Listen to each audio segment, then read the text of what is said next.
All right, let me sit down here again. I do some of these videos two, three at a time. The last time we talked, I showed you guys a Tisas, and we were talking about freedom seeds going up.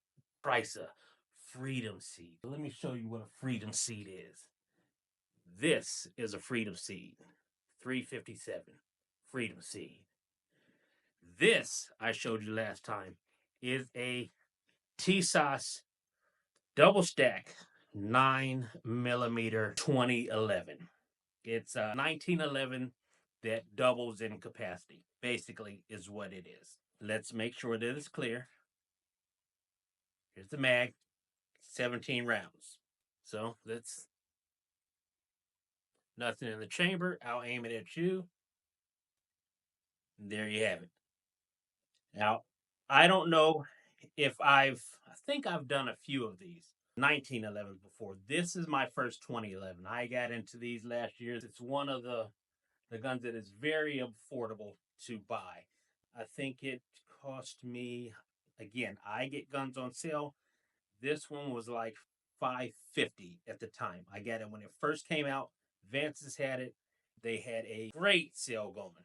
So I picked this little thing up. I got 2 magazines with it. It comes with a hard case. I didn't feel like pulling all of that crap out just to show you. I'm not gonna lie. We came here for the gun, right? Not for the case. The case does nothing for me. It has an instruction book. It has the little lock on it. You get the owner's manual. That's pretty much it. Now, it did come with a cleaning brush and some cleaning supplies, but I think I've shown that in the past video. Tisas, they package their guns very nice. But ambidextrous safety. Left-hand side, right-hand side is a safety. The one thing I do not like about this is they said, okay, let's put an ambidextrous sight on here for the left-handed shooter. But this thing is skinny. I don't know if you can see that in the picture. Let me see. But this one is really skinny compared to this right one. You see that left one? You can barely see it, right?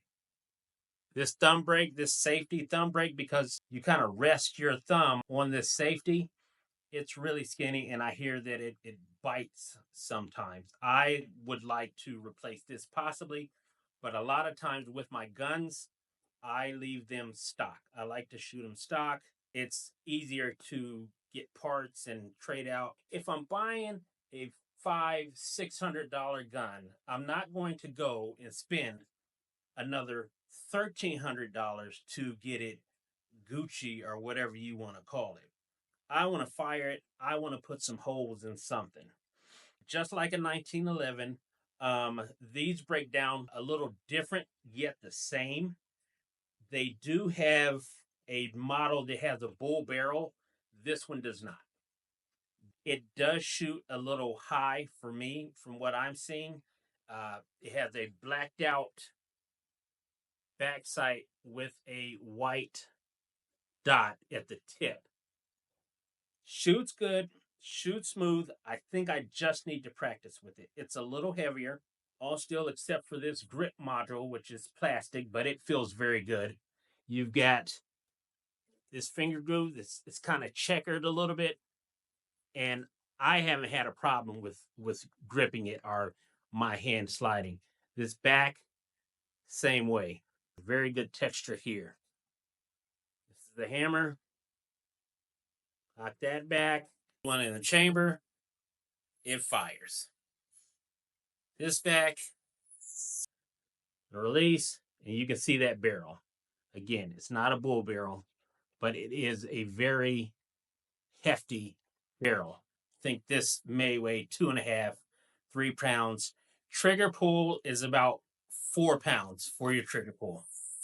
You won't have too much trouble pulling this. It may even be less. Different people have in the comments on other videos that I have watched have said, theirs is between 2 and 4 pounds, but the brake is very smooth. It doesn't take much at all. Let me see if I can get this in here.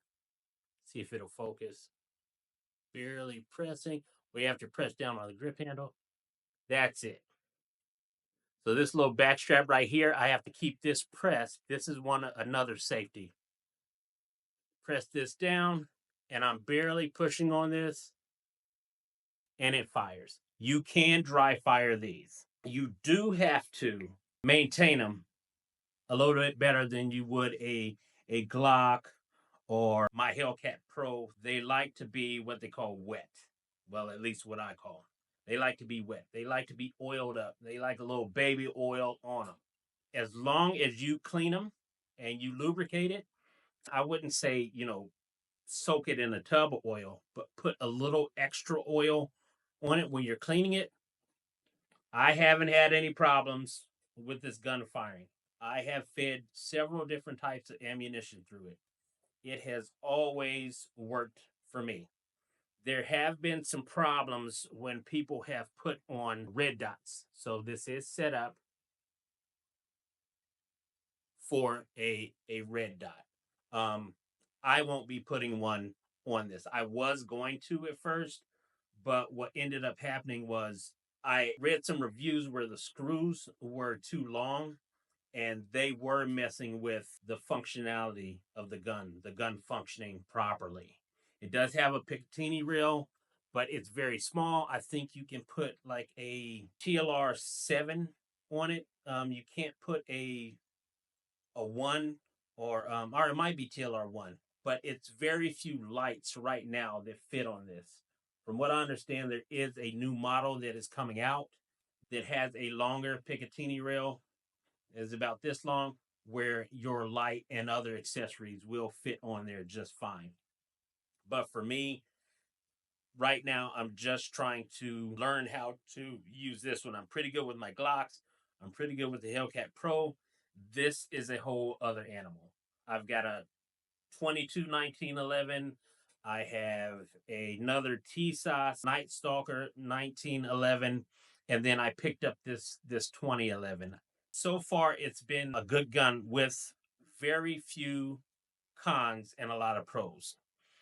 I like the Picatinny rail, but I do wish, like other viewers have said, that they had made it a little bit longer right out of the factory so you could have put a few more accessories on it. It's still breaking in, so I need to do 500 rounds. I also wish that on the safety mechanism on the right side, that it was a little bit larger like what's on the left side. The trigger I have no problem with. Some people don't like that this trigger is a little plasticky feeling, but I haven't had any problems. And with 2 to 4 pounds as a pull weight, I'm not going to complain at all.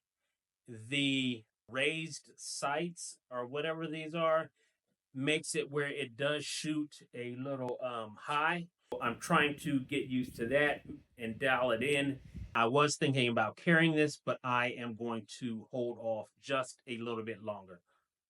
This is just a beautiful piece of machinery that is made in Knoxville, Tennessee. I don't know if you can see that, but it has a stamp on it where these are made in Knoxville, Tennessee.